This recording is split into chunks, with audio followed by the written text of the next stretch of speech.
Kia ora everyone. We have the second half of the Chill Seekers, Zane Curwen-Walker. Mate, let's dive into that. How was that exploration into Wim Hof, taking it to Australia? Yeah, it was a fantastic experience. It was definitely an experience. There was so much to it. I mean, the Wim Hof Method itself is quite energetic, and then, driving from city to city and seeing so many different people, and then to do the whole thing with Mark Kluwer, who in and of himself is a huge energy. It was an amazing experience. There was so many different elements to it. But yeah, Nice. it was really and you lost the caravan to him? I've lost the caravan to him. Yeah. It's up there at elevated plains where everything's looking like it's ticking along really well. But I think, I was very happy to let the caravan go to someone who appreciated it. I think we had a bit of a disagreement on the way back. I said, mate, this caravan is going off a cliff before we get back to Melbourne. And he was adamant that it was going to come home. And so I think, he loved it a lot more than me. So it's definitely in safe hands. It brought him joy, as Marie Kondo might say. Yeah, it does. It has brought him joy. I think it's because it's got his big head on the side of it. Mate, before we delve into where you're at now, what have you been doing this weekend?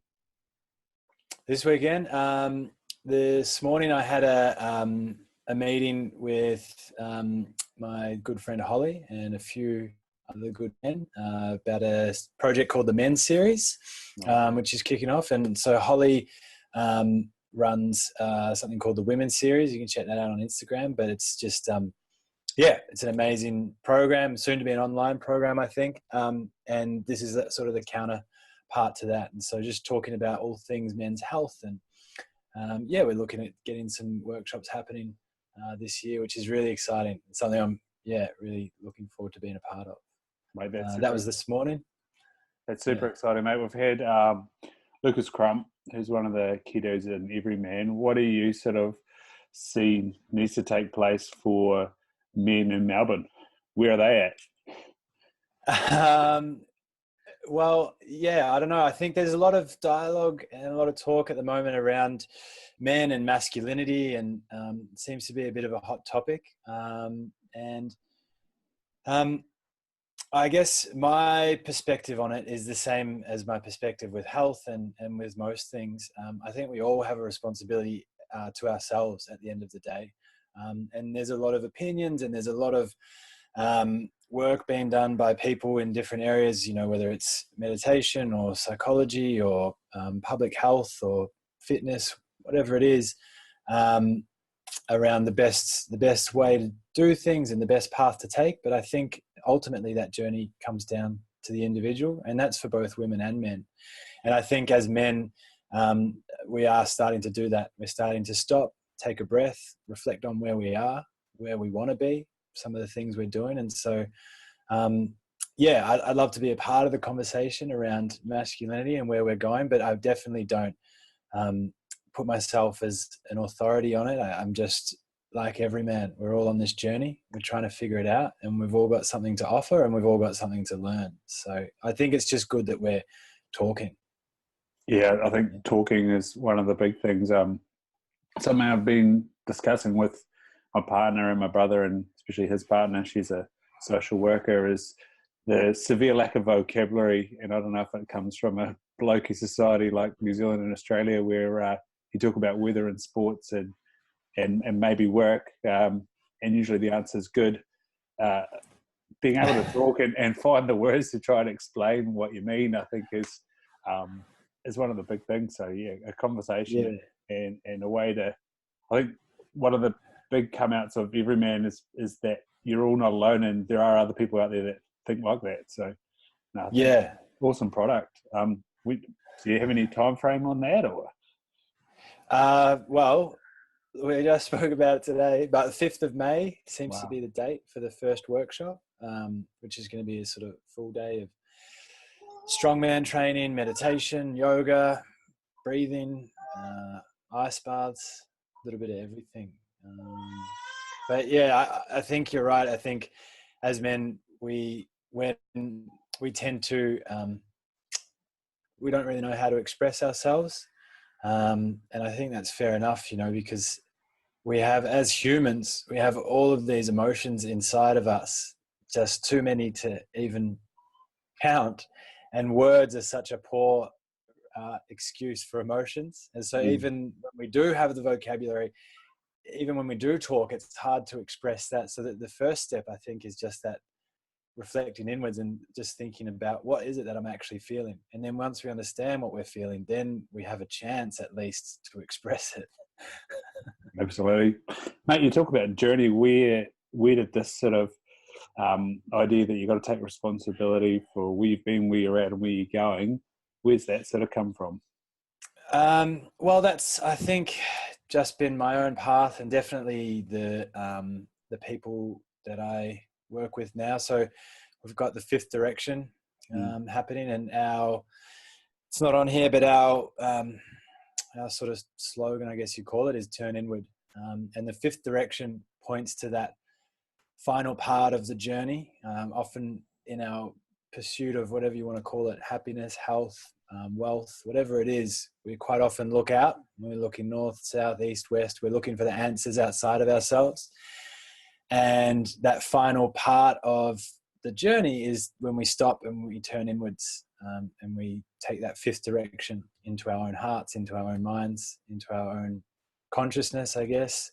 And that's part of this logo here is a labyrinth, which reflects that journey to the middle. And yeah, so I think what we're sort of talking about in that journey is not necessarily prescribing a journey for anyone, but just creating the space and the tools and saying that we're all on this journey, and everyone has the freedom to do what they need to do in their own pursuit of whatever they're doing. Nice. And so you guys are just sort of being reborn, if you want to call it that. How did that all come together and shape what is now the Fifth Direction? Well, it's sort of the amalgamation of two businesses. So the functional project was operating at the current location, and Duncan McDade, he was running that for a couple of years. And that was basically operating as a personal training studio, but still they had tied into everything, a real focus on meditation and breath work, and looking at health very holistically. And then Asher Packman has been running the Fifth Direction for a few years now, and he has a great deal of experience in meditation. He's the president of Meditation Australia, and so those two guys sort of came together, and I think they've done a lot of work together in the past, personally and professionally, and it just sort of made sense. It was a good fit that these two worlds come together. I think it's the perfect time right now for all of these practices to come together. And yeah, I was lucky enough to be in the right place at the right time and have the right skill set, and they asked me to come on board. And so there's the three of us now down there, getting that together, and it's under the Fifth Direction. And it's an exciting time, exciting space to be in. Yeah, it's a market that has plenty of options. Why do you think a more holistic base is going to be something that's going to resonate with a lot of people? Well, I think that in the world that we're living in now, a lot of people are starting to look at this idea of health from 4 different quadrants. So you've got the physical health, which we are all quite well aware of. And you've also got your mental health and emotional health, which again, we delve into from time to time. And then the 4th quadrant is spiritual health. And this is the one that's maybe a little bit stickier for some people, but just where we look at spiritual health as the connection to nature, the connection to self, the connection to a purpose or a higher meaning. And when we look at where we're at in society today, we don't necessarily, we're not one-dimensional beings. We have so many different elements to us, and because of that, on any given day, on any given week, depending on where we're at in our life, we are going to need to train different parts of our of our being, whether that is mental, emotional, spiritual, or physical. And so what we want to do is provide the space where you've got the best of all of those worlds. So we've got really experienced animal flow instructors, strength and conditioning trainers, kettlebell and movement coaches. We've got all of our meditation teachers are certified with Meditation Australia. We've got Wim Hof Method instructors. Asha, I think, is one of the only, if not the only, heart math coach in Australia. And so, you know, we've got all of these different elements that we can pull from at any one time, but each of them done really well. And we don't want to sort of cut any corners on each of those quadrants, but it just gives people the ability to train multidimensionally, as we are multidimensional beings and need something different every day. Yeah, I know it's a big conversation around right now. You know, you've got the likes of Tim Ferriss, Joe Rogan, Pete Evans even talking about, you know, these medicinal ways of exploring spirituality. You've got people like Elliot Hulse, and now in Australia and New Zealand just had Jordan Peterson, and they're talking more about, you know, sort of New Age religion approach of I don't know, a masculine being or something like that. Back to our first topic about, you know, what is it to be masculine, and then you got Wim Hof that's spreading love and all that sort of stuff. Where have you been in your sort of spiritual journey? Wow. Well, it depends how far you want to go back. I was raised Catholic. Yeah, bit in common. Yeah. So I'm very good at having fish and chips on Fridays. And then, you know, I think like many people, you sort of grow up, whether you're raised with a religious practice or not, and you sort of start to, whether it's rebelling or just trying to find your own way. And then I guess I've always had a connection to something higher than myself, to a spiritual sense. And I think that probably is being raised in that environment. I guess more recently, my journey has taken me, down the psychedelic path, bit sort of run of the mill now, but into the jungle in Peru to do ayahuasca. And I've sort of experimented here and there with those different things. And where it's brought me to right now is meditation, and really trying to, I guess I'm back at square one, which is just experiencing and just trying to find out what spirituality means to me, understanding that there is so many things in this universe that we don't understand. And I think that connection to those things outside of our consciousness, that is, for me at least, what spirituality means. There's that connection to the universe and to nature and to those things that we don't necessarily understand. Nice. So what does your meditation practice look like currently? It goes all over the place every day. Yeah. And that's why I try to teach people with meditation. There's so many different ways to meditate, depending on what you need of a given day. You know, sometimes it's nice to do some focused attention, breath meditation. Sometimes just some open awareness meditation. Sometimes some chanting or some humming. Even, you know, breath work, Wim Hof Method. For me, the ice is a great meditation, just to be there for 5 minutes. But I heard a fantastic quote the other day about meditation, that meditation fundamentally is like laughter, in the sense that it arises spontaneously. Nice. And so it's like, if you get told a joke, all of a sudden you're laughing. You haven't planned it, and you didn't see it coming. And that's sometimes a bit like meditation. You can be sort of just going about your day, and then all of a sudden you take a bite of an apple, and it's the most delicious apple you've ever tasted. And just for a moment, your focus and your attention isn't anywhere else except in the flavors and the textures and the act of eating that apple. And that in itself is just a flash of meditation. But that's all you need sometimes. Mm.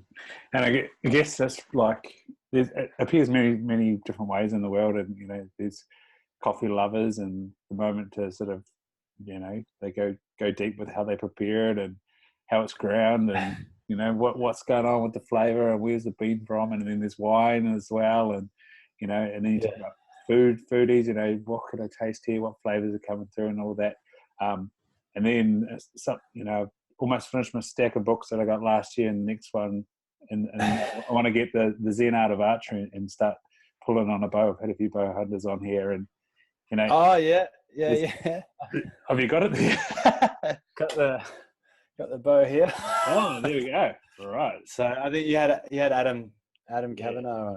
Yeah. So he stayed at my house for a couple of weeks down here in Melbourne, and taught me everything he knows, and I've forgotten it all.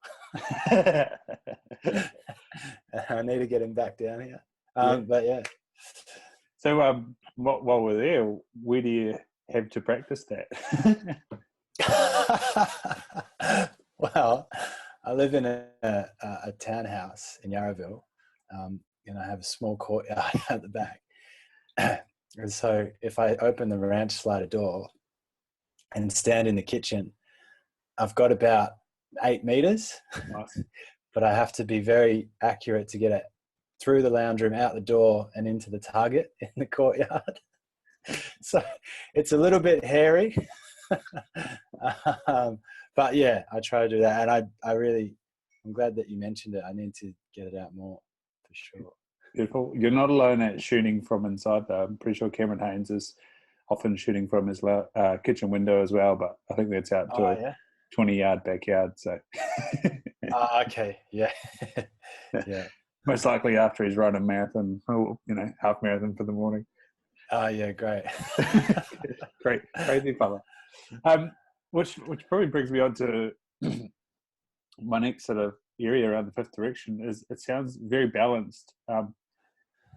What does that look like for you? Obviously, when you hear about people finding their passion and working in something they're passionate about, it that is the balance, that is the life, that is the joy. And then obviously you've got home life. How does it all fit into your life right now? It's busy. It's very busy. And I think, for me, it's just about not expecting anything. Yeah. I'm on this path. I'm on this journey. Every day I've got a chance to enjoy myself. Every day I've got a chance to learn something. And I think if I expect too much of life, I'm not giving it the opportunity to unfold naturally. At the moment, I'm recently engaged to my beautiful fiancée, May. I have just started uni. So I started uni last week, studying philosophy. I have just taken on a partnership in a new business. So there's a lot going on, and it's all really exciting stuff, and it's all, it can be very, very busy at different times. And I stopped the other day and just reflected on how I've got to be where I am. And I think, we have to do the best we can every day. But if I'm completely honest, I've had nothing to do with it. Just because if you had have asked me 3 years ago what my 3-year plan was, there's no way I could have scripted this. Do you know what I mean? So I couldn't in a million years have scripted where I am now. So I can't assume that I can script the next 3 years or the next 5 years. And if I try to, what am I missing out on that is going to arise spontaneously? So I'm really grateful for where I'm at. I'm enjoying the challenges I've got, and I'm just seeing what happens. Nice. So do you have a set of sort of daily things you like to go through, or move you on a certain direction? The daily routine. Do you have one? Or yeah, I've had probably 20 or 30 daily routines. Yes. And you get onto a good one and you're like, all right, this is the one. Every day I'm going to do this one. and then you drop off for a couple of days, and then it kind of goes out the window. And then it's just, yeah, I think I don't necessarily have a daily routine in terms of the things I need to do every day. I just try to make a commitment to myself that I'm going to live every day for myself. So, you know, if I get up in the morning, I try to do some breath work in the morning. I do try to meditate a couple of times a day. Cold shower, obviously, every morning. I have to say that. Right now we've got the ice bath at Fifth Direction, so that's on every day. And so I've been pretty much having an ice bath every day. I try to train as often as I can, and I try to listen to what I need on a given day. Sometimes I just need to move the spine. Sometimes I need to lift some weight. Sometimes I need to throw a tire. Sometimes I just need to sit and meditate. And I am definitely the kind of personality that commits to something and gets very sort of narrow focused on it. And I've done that in the past, and it's been great, and I've had some great results. But with anything, I think it's very true that the more you learn, the less you know. And it's like you learn one technique, and then there's 3 more techniques, and then you get your head around those, and then there's 4 more things you've never even heard of. And so I'm not going to assume that where I'm at in life right now at 30 years old, I've got the best techniques ever, and I'm going to do them every day, because I'm sure a month from now I'm going to hear of something I've never heard of before, and that will take my attention. So I do the things that I enjoy. I do the things I need. I do as much as I can of what I can each day, and the rest is just discovery. Nice, and that's that sort of growth mindset. And I know, you know, training at the moment, there's a lot of things that are humbling. I'm sort of having a training age of 10 years and then starting CrossFit, you go, oh yeah, I can do most of this. And then every day you go, oh, I can't do that. Yeah. And then you said listening to your body. Like, I've been sick the last week, and this morning I found out maybe why. I've lost the sort of 3.5 kgs of muscle mass I put on in the first 3 months. I've managed to probably overtrain and undernourish over the last 6, and I'm you know, have lost it all. And I think, oh, you know, if you're going to be training more, you've got to be eating more protein and looking after your nervous system and immune system. And it's finally caught up to me. I slowed down for 2 weeks, going on a holiday on a plane and all the rest of it, and out of time zones, and caught up on me. So is that something that you guys try and get across to the members at Fifth Direction? Is, you know, whilst you're here to better yourself, you also are your sort of best signal. Your body is constantly telling you and giving you signals and messages to go harder or calm down or push that a little bit more or have that moment to breathe. What do you think is involved with that, with you know, on a person-to-person basis? Yeah, for sure. Well, there's a couple of, I sort of have a couple of opinions around that. I've definitely, you know, coming from a strength training background, been into that sort of, I guess, growth mindset in terms of getting stronger, bigger, faster, and probably pushed myself over the brink a little bit. And so I really try to, you know, educate people, and I'm still educating myself on exactly what we need as humans and what the actual goal is as well. I mean, we're trying to get healthier and healthier and healthier, and at a certain point, you know, what are we gonna do with all this health?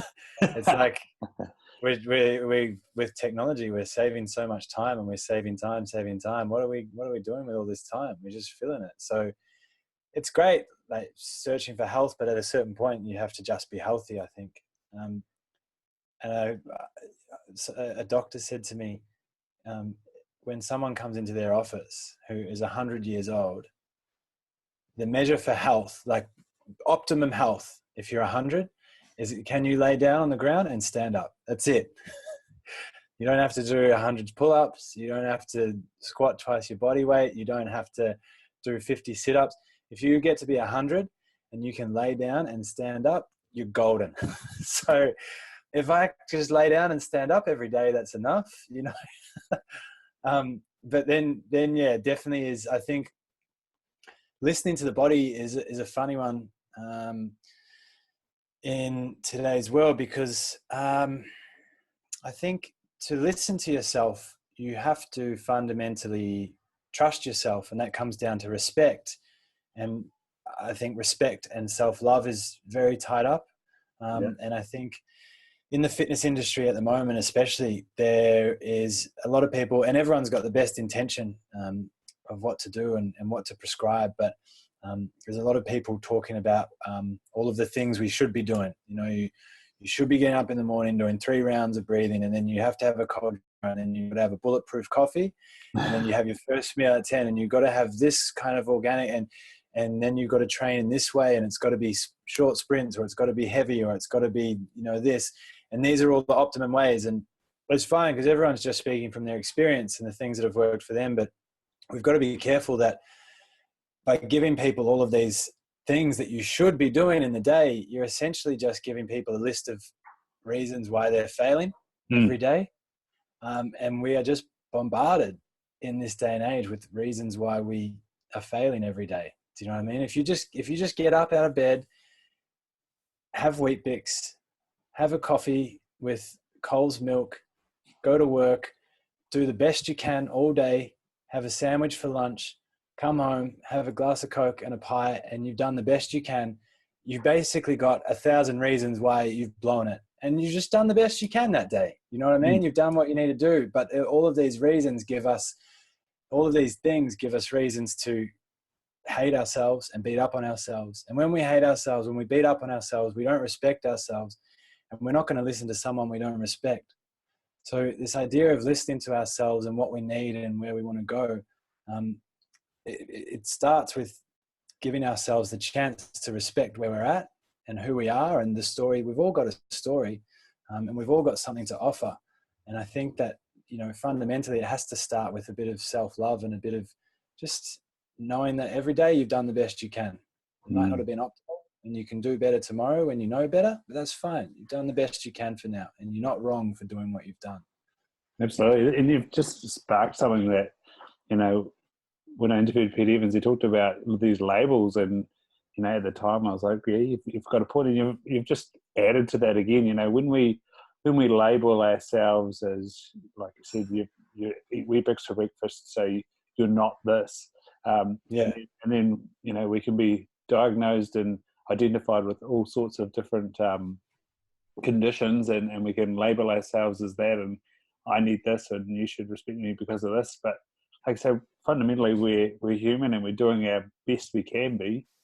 Maybe we need to start labeling ourselves as ourselves, and this is where I'm at right now, and I'm working bloody hard. Yeah. No one gets up in the morning and leaves the house with the aim to come home unhappy. You know what I mean? Whatever we're doing on the day, whether we think it's right or wrong or this or that, we are not trying to make ourselves unhappy. So let's just give ourselves a bit of a break and you know, let things unfold as they do. So when Mark did the Wim Hof training, he sort of, you know, it changed his life. You know, what got you along to that course and involved with Wim Hof? Well, going back to that little jaunt into Peru in the jungle, I was swimming in a river with a Canadian guy, who had been a professional gambler and made all this money, and then decided that he was going to be a shaman. And so he went to Peru, and when I got there, he'd already been in the jungle for 2 months just doing tons and tons and tons of ayahuasca. So he was kind of, you know, and I was swimming in this river with him, and he was like, man, you got to listen to this podcast. His name's Wim Hof. And he was hanging off a wire for 45 minutes. And he's like, I was like, oh, that sounds pretty interesting. And so, yeah, obviously tons of time when you're backpacking around South America. So downloaded the podcast and had a listen. And the thing, because I'd already been a personal trainer. And so, you know, I've always got that mindset of looking for different techniques and tools. And definitely as soon as something comes into my field of view that I resonate with, or something I think I could use with clients or with myself, it kind of sparks my interest. And the thing I loved about the Wim Hof method was that it was just instant and it was easy. He explained the method.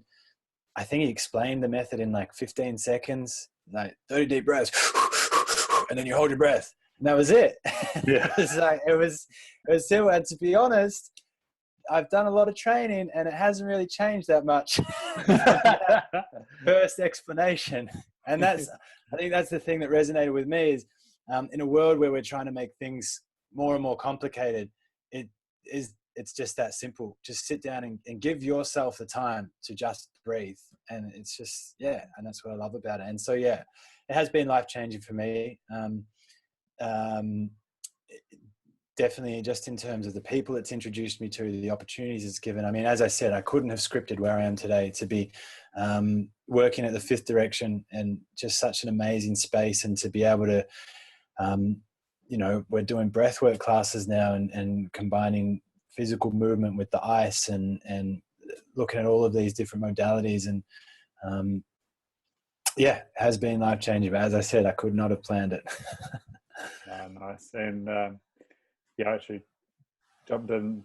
I was up early this morning, earlier than I had planned. So I lay down and just did exactly that based on the podcast. 30 deep breaths, hold my breath, see a few pretty colors and go, oh, I feel good now. Yeah. That's it. It's just enjoying it. I mean, if you're doing something, you got to enjoy it first of all. That's the key. And I think that's the attraction to the Wim Hof, is he just loves it so much, and you can't sort of, on those podcasts, you can't shut him up. The people that are interviewing are trying to sort of ask him more questions, but he just keeps talking. Yeah. And that's it. That's what you want. You want your whoever's teaching you something, whoever's giving you advice, you want them first of all to be doing it.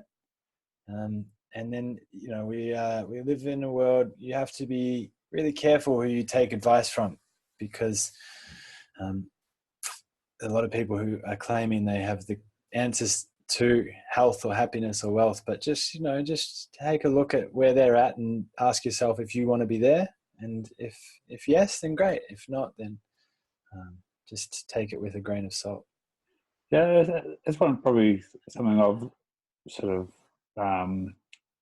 battled with a little bit over the last few years, is that you can look at and I think that's the role of social media. You can look at a lot of people and where they're at in their life, and look at your own life, and maybe for some part of you wants to aspire to have or be or explore the place that they're at, but you've got to then consider to yourself, well, what are they giving up to be in that position? What are they doing or not doing to be in that position? And what are you trying to get out of your life, and what are you actually working towards, and what wouldn't you give up right now to, because if you're them, then you're not you.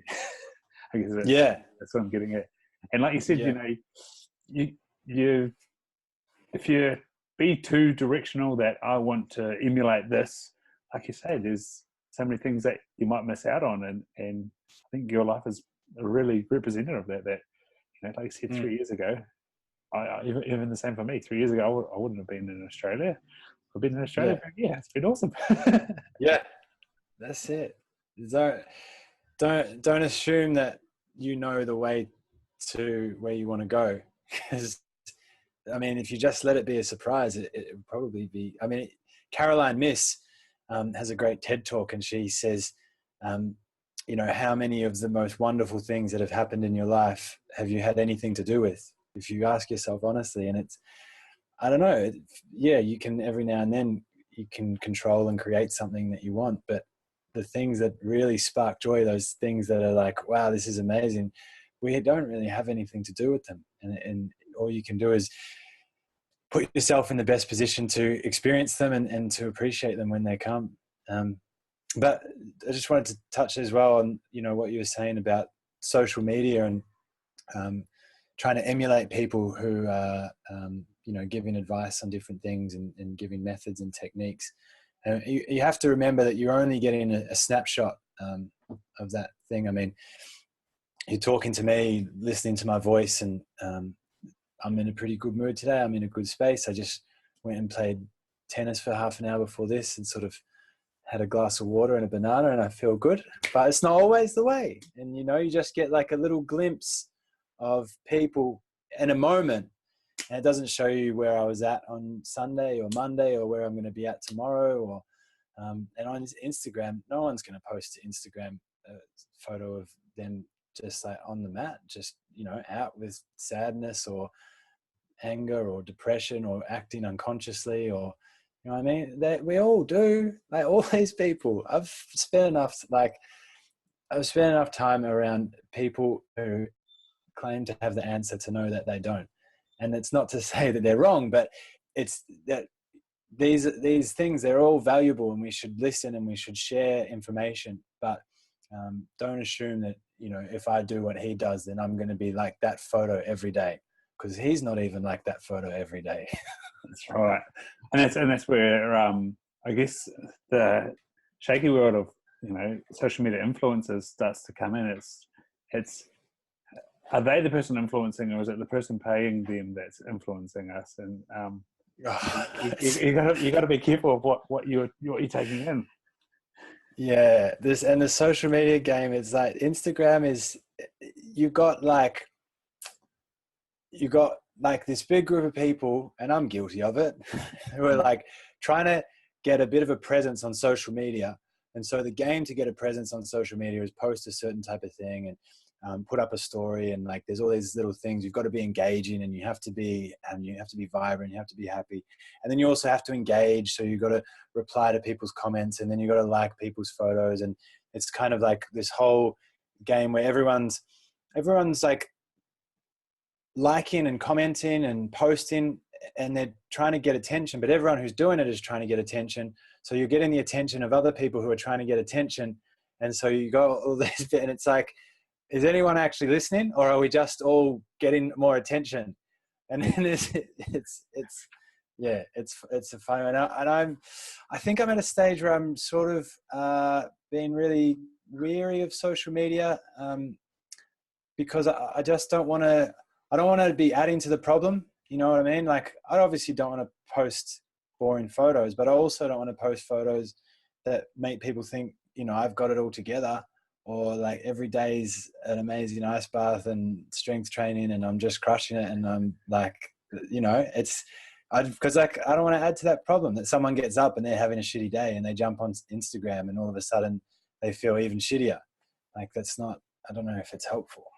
Yeah, it's funny you say about the influencing circle or the attention circle. Some friends of mine who were triathletes, and I just started the podcast, sort of said, "Hey, we'll start commenting and liking each other's photos." And I was like, "Oh, whatever."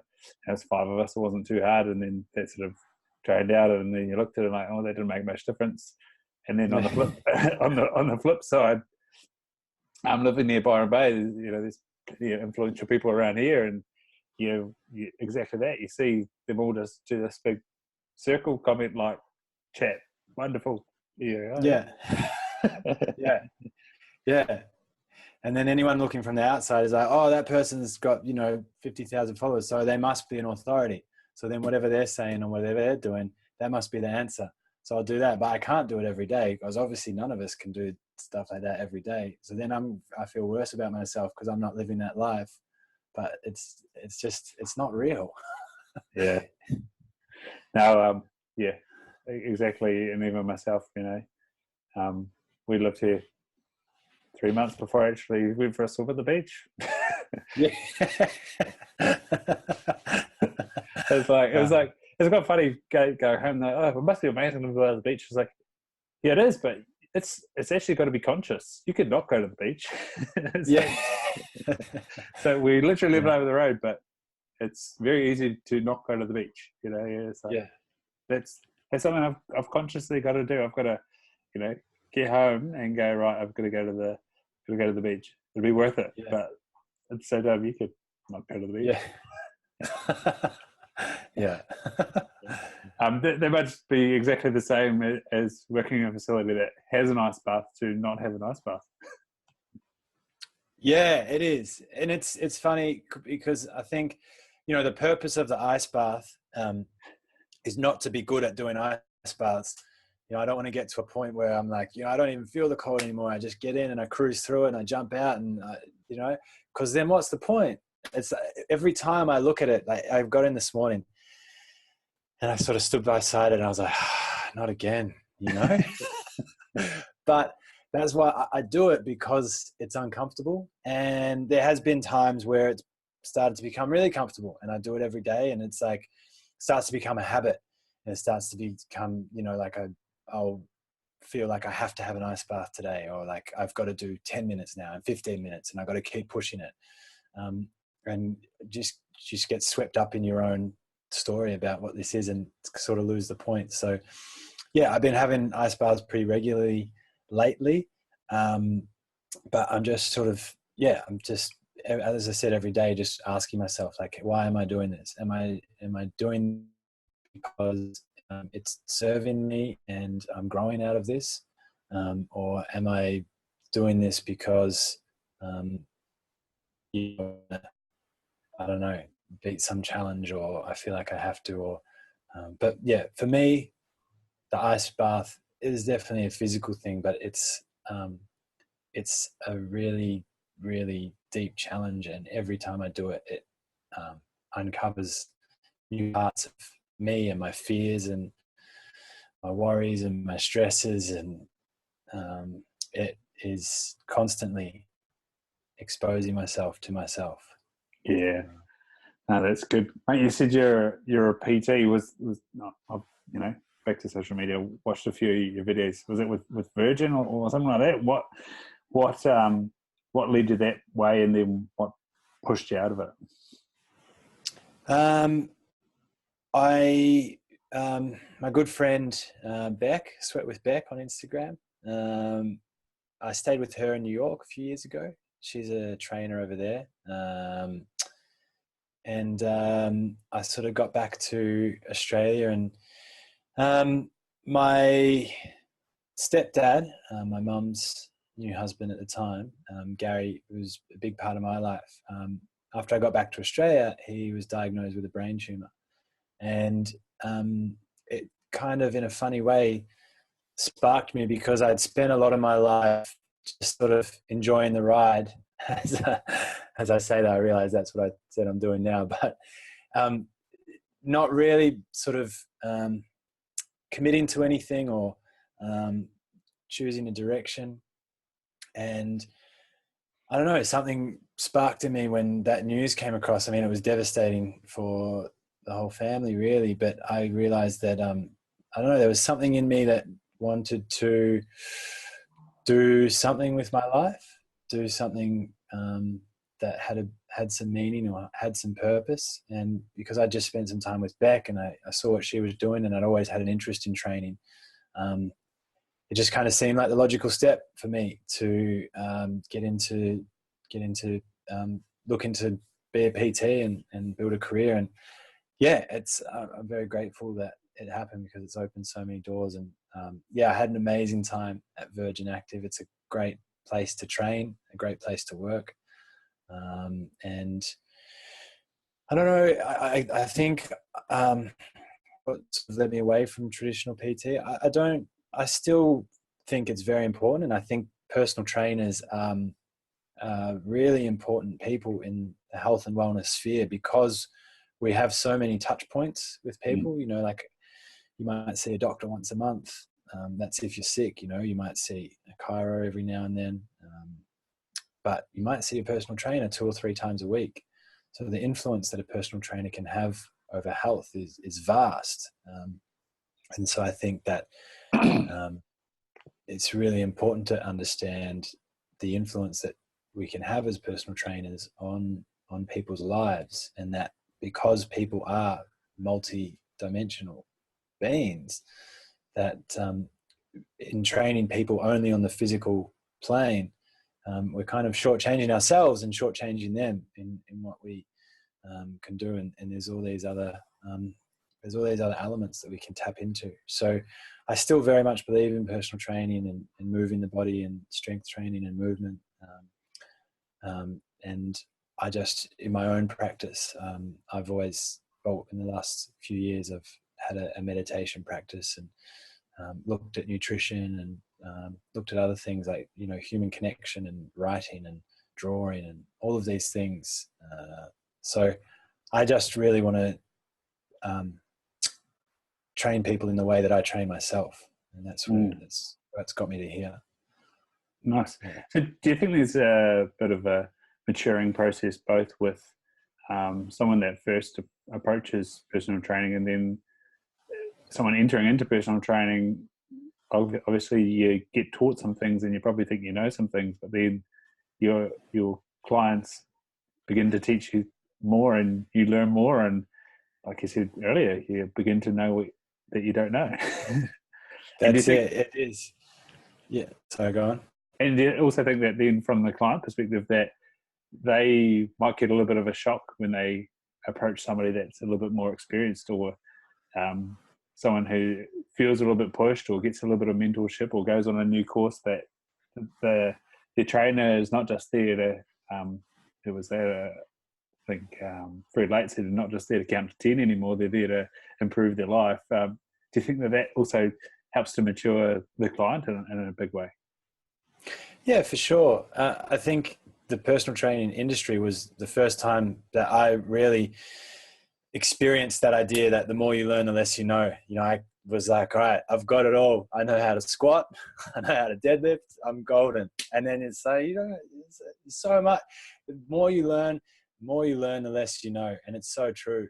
And then you get on top of all the physical stuff and you're like, right, I can program and I can, get people well, and I can, move their spine and move their body.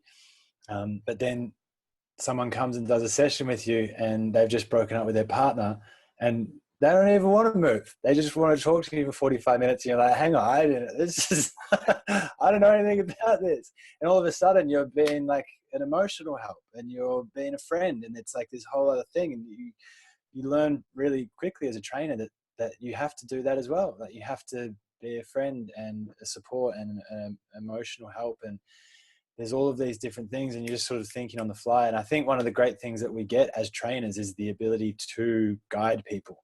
And it crosses over from physical training into anything. I think that's why it is so easy as personal trainers to sort of step into the meditation world or into breath work or into Wim Hof instructing, because we have an innate ability to instruct, and it sort of crosses modalities.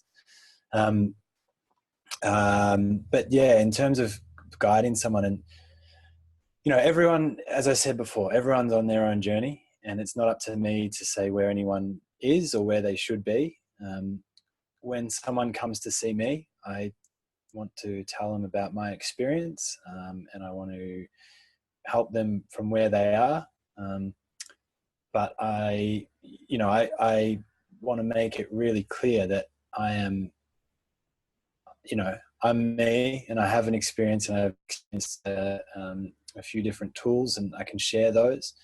But I'm definitely not the sort of authority on where you should be or where your journey is going to take you. And sometimes people are at a stage where they really do just need, they just need me to count to 10, and that's fine.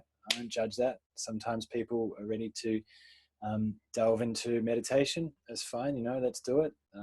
Sometimes, but yeah, as I said, it's not up to me to be prescriptive and to assume that I know what a person needs as soon as they come and see me. It's like any friendship. It starts somewhere and it builds, and you get to know each other. And through those conversations, I want to learn just as much as I teach in that. And all I can really be as a trainer is a witness to their journey, to their unfolding to wherever they want to go, and help as much as I can. And yeah, that's all it is. And I think you raised a really important point there. As an optometrist, look at the value of having 30 minutes to 45 minutes with somebody, and they say, "Oh, my GP never told me that," or whatever, and then that's another step further. Two or three times a week, half an hour to an hour. Like, hey, it's like you say, it's a chance to really get to know somebody and really build a massive relationship. So, I think that's really, really awesome. There's a lot of noise in the fitness industry. How do you go about choosing a mentor, whether that's in a close relationship or just to observe their thoughts and, I guess, content and what they're doing? What do you sort of look for in a path?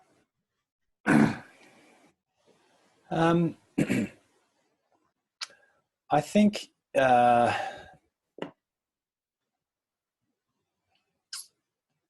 like I said before, somebody who does what they teach. If you're preaching or teaching a certain modality, I would hope that you do that regularly as part of your practice. And then I guess I have a naturally skeptical mindset. Mm-hmm. I tend to call bullshit first, and then I have to come back from that. And I think that because of that, when I talk to someone or am instructed initially or hear a new technique or a new method, my first reaction is often, all right, okay, I hear you, I can see how it might work, but let's just sort of see what happens. And then it has to work for me. So, before I mentioned with the Wim Hof podcast, and straight off the bat, I resonated because it was very simple and very easy, but it would be no good for me to go, all right, well, Wim Hof does this, and so I'm going to do exactly this, and however many years down the track, I'm going to be where he is. So the last 2 or 3 years has really been a journey for myself of figuring out how the Wim Hof method and how the breath work, how the ice works for me. And I think that's true of everything. It's whatever I am being told, there's got to be, I guess, what would you call it? There's got to be a period of integration. And if it integrates into my life in a way that makes sense for me and in a way that, asks me to grow and gives me insight and challenges me, and then it makes sense. But I guess all I really look for in a mentor is someone who's genuine and I think, Alan Watts has a quote, someone who tells you they know the path to spiritual enlightenment is like somebody who picks your pocket and then sells you your own watch. And so I like there is a lot of people who have a lot of experience in this world. But I think those, the ones who know the most tend to say the least. And so, anyone who's willing to share and willing to conversate and someone who's willing to be wrong is, I think, someone that's worth listening to. Absolutely. Something that's coming out, making my way through tribal mentors, and something that's coming out of those people is, like back to what you said about being prescriptive, they're, when you ask them how to do something, they are very quick to say it depends, and I'm not sure in your situation, and here's how I'd approach it. Those sorts of things of well, I don't know, I'm not in your circumstance, and if it was, I might think about it this way, but then at the same time, I'm not you. I don't have your biases and all that sort of stuff. So I think it's a really careful thing to look for, is, like I say, that someone's genuine. And so then how does the philosophy going to uni fit into all this? What puzzle does that come in, and what itch is that scratching? Big undertaking. Yeah, big undertaking. And I think, in reflecting on my own, those 4 quadrants, the spiritual, mental, emotional, physical, in reflecting on my own quadrants, I've spent years as a trainer and I've done all the diets, and I think I'm probably as healthy as I'll ever be. And so I'm pretty good about that. yeah, as I said, I've always had a spiritual connection, and spiritual health or spirituality is something that needs constant work. Emotional health, yeah, I mean, you could talk to my partner May about that. It's always needs work as well, obviously. But then for me, I love writing. I've always loved reading philosophy, and I've always loved getting into conversations about those big topics and those big questions. And it was a part in my life that I just sort of found was lacking, that area of pushing myself mentally and testing myself in terms of my cognitive function and my reasoning and my intellect. And yeah, I don't necessarily do things in half measures, so I thought I would just go straight to uni. And yeah, I'm loving it. It's a really amazing experience. And so I am doing a Bachelor of Arts, and that's sort of the pathway into do philosophy. So I'm doing philosophy as a subject, but then I'm also doing psychology and anthropology and creative writing. So really sort of, yeah, pushing myself mentally and seeing what happens. Nice. Yeah, I was about to say, so what do you hope to take away? But as you said, see what happens. That's how you're living your life. You're trying things and seeing what happens. Yeah, and I could get it wrong. But that's part of it's part of the risk, I guess. Nice. So, and obviously something you're willing to invest in. Yeah, it is. It's an experience. I could go to the library and just get every philosophy book and read it, but I won't. So that's why, you know what I mean. So I'm doing the course, and there's there's an intention and there's a reward, and yeah, I'm loving it.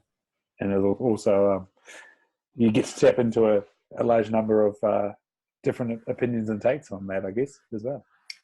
Yeah, it's great. And just being in an environment, a university environment, it's so many people in that environment who are just, seekers. And it's just great to be in that space with so many people who are kind of just, looking to learn, looking to understand. Wicked. So, mate, what have you got coming up? A few seminars and something up in Alice Springs. That'll be pretty epic, mate. Yeah, well, we've got a few things at the Fifth Direction. We have so we've got our ice bath, our ice immersion program, obviously. And to be involved in that, you can come and book in a private session in the ice bath whenever you want. You can come to the Wim Gym sessions on Sunday morning, which is amazing. I love it. It's just come down. You walk in, some people are breathing, some people are in the ice, some people are moving, some people are, having coffee, some people are doing deadlifts. It's a free-for-all, and it's an amazing community. And so to sort of get involved with that, you get your license to chill, which is our key. It's our key ring. And that basically just means that you know what you're doing. You know the science behind the Wim Hof Method, you know the techniques, you're safe in the ice. And to get that, you just have to do our breath and ice fundamentals, which is a 4-hour workshop where we give you all the tools. So the next one of those is on the 16th of March at the Fifth Direction. And then, we've got a bunch of workshops. If you go on the fifthdirection.com.au, we've got all of our workshops coming up. We've got a Kambo ceremony coming up. We've got regular shamanic journeys. We've got handstand workshop coming up, I think. And then we've got all our weekly classes, which is everything from meditation to breath work to HIIT to strength to kettlebells. It's all in there. And then, we're in Alice Springs on the 24th of March. There's an amazing community of Wim Hofers up there, which we sort of got together. Mark and I were up there for the Chill Seekers. And we sort of left and we said, you guys got to keep practicing. You got to keep this community together. So who's going to put their hand up? And it was a shock to me at the time, but my mum, who was at the workshop, put her hand up. And so she's 63 and she's in the ice every week and she's got a big crew. I think, there was a time there where she was having sort of 3 or 4 people around, and she sent me a video from her last ice bath. She's bought the pools and she's got all the ice being delivered. And her last one, she had 24 people there. She's got the whole CrossFit box from Alice Springs coming down now. So yeah, she's a more successful Wim Hof instructor than me at the moment. But yeah, there's an amazing crew up in Alice Springs, and I can't wait to get back up there. So we're there on the 24th of March for a workshop up there, and then me and Leah Scott, who's a Wim Hof instructor from Jindabyne. We've got a 2-day, or it would be 3 days by the time you get there and leave, retreat up in Crackenback, just near Jindabyne. And that's going to be a really amazing experience. I can't wait. We've got some amazing chalets with, the full sauna and big communal kitchen. And we're going to just spend a couple of days just doing what we do, get up in the morning, cook together, eat together, jump out, go in some icy water, go for a hike through the snow, do some breath work. Experience. That's on the 10th of May. And so there's still a few spots left for that, but I'm really looking forward to that. You can find all of those workshops on my website, zanecurwen-walker.com, or on thefifthdirection.com. Nice, and I'll be sure to have those websites and Instagram pages, all your handles in the show notes, so people can get to that really easily. Yeah, cool. Excuse the cough. What would you like to leave people with? I think you've touched on some really good topics there, Zane, especially about there's more to learn. But what's taking you forward, man? I think the book that comes to mind is The Voice of Knowledge, or The Four Agreements, Don Miguel Ruiz. Have a look at that. But sorry, what was the second one? The author's name is Don Miguel Ruiz, and he's got a couple of books, The Four Agreements and The Voice of Knowledge. But those teachings, I guess you call them, or the books that he's written, have been resonating with me a lot lately. And it just basically comes down to you just doing the best you can. And there's a lot to learn in the world that we live in. There's 101 reasons why you're blowing it. But just remember that every day when you get up, you all you can do is what you can do today.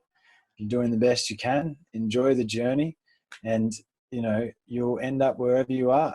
And it's absolutely fine. I think we are all in danger of being way too harsh on ourselves. That's it. Awesome, mate. This has been wicked, and I hope you get to connect with an even bigger tribe now. And it's awesome to through the likes of Mark and Guy Lawrence and Adam and Steve Nikolowski down there in Melbourne. It's awesome. Connect I caught up with Steve this morning. Oh, he's a legend. Yeah. But yeah, and we need to get Adam back on, because we'll go out for a hunt. I haven't, it's not even strong. He'll be able to help you. I've been telling him I'm going to come and catch a goat for about a year. So we need to make that happen, please. I'll get him to contact you, Zane. Work it. We'll leave it there. All right. Thank you very much.